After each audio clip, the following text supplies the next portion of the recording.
Cinema പ്രേമികളും സുഹൃത്തുക്കളും. Kasaragod Kanhangad endosulfan സമരപ്പന്തലിലാണ് cinema പ്രവർത്തകർ ഒത്തുകൂടിയത്. റിലീസിന് കാത്തുനിൽക്കാതെയാണ് ഒരു സർക്കാർ ഉൽപ്പന്നം എന്ന സിനിമയുടെ എഴുത്തുകാരൻ നിസാം റാവുത്തർ വിട്ടുപിരിഞ്ഞത്. 2013 പുറത്തിറങ്ങിയ സക്കറിയായുടെ ഗർഭിണികൾ എന്ന ചിത്രത്തിന് തിരക്കഥയൊരുക്കിക്കൊണ്ടാണ് നിസാം സിനിമയിലേക്ക് എത്തിയത്. പിന്നീട് റേഡിയോ, ബോംബെ മിഠായി എന്നീ ചിത്രങ്ങളുടെ രചന നിർവഹിച്ചു.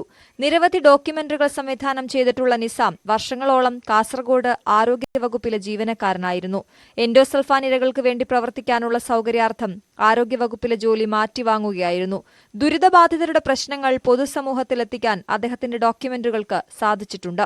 കാസർഗോഡ് കാഞ്ഞങ്ങാട് എൻഡോസൾഫാൻ സമരപ്പന്തലിലാണ് അനുസ്മരണാർത്ഥം സിനിമാ പ്രവർത്തകർ ഒത്തുകൂടിയത്. സംവിധായകൻ ഡോക്ടർ ബിജു പരിപാടി ഉദ്ഘാടനം ചെയ്തു. ഒരു സർക്കാർ ഉൽപ്പന്നത്തിന്റെ അണിയറ പ്രവർത്തകർ നിസാം റാവുത്തറെ അനുസ്മരിച്ചു. അവസാനം റിട്ടയർമെന്റിന് 1 വർഷം മുമ്പ് കാസർഗോഡ് പോയി താമസിക്കണം. അപ്പോൾ കാസർഗോഡിന്റെ ഈ ഇപ്പോൾ നടക്കുന്ന കാസർഗോഡ് സിനിമകളെക്കാൾ മുന്നേ കാസർഗോഡിന്റെ സിനിമ കൊണ്ടു നടന്ന് അതിനെ താലോലിച്ച് നടന്നവനാണ് നിസാമുക്ക. പക്ഷെ എന്തോ നിർഭാഗ്യവശാൽ നിസാമുക്കൾക്ക് അത് അബ്രവാളിയിൽ എത്തിക്കാൻ പറ്റിയില്ല. അപ്പോൾ അതിൻ്റെ ഒരു സങ്കടം നിസാമുക്ക് എപ്പോഴും ഉണ്ട്. പക്ഷേ ഈ സിനിമ പൂർത്തിയാക്കിയപ്പോഴാണ്, ഈ സിനിമ കഴിഞ്ഞ് തിയേറ്ററിലെത്തുമ്പോഴാണ് നിസാമുക്ക എനിക്ക് സന്തോഷം. പക്ഷേ ആ സന്തോഷം അധികകാലം നിലനിന്നില്ല എന്നൊരു ദുഃഖം നമുക്കുണ്ട്. കാരണം എന്നും കാസർഗോഡുമായിട്ട് ഭയങ്കര ബന്ധമുണ്ട് നിസാമുക്ക്. നിരവധി ചെറുകഥകളും നോവലുകളും എഴുതിയിട്ടുണ്ട്.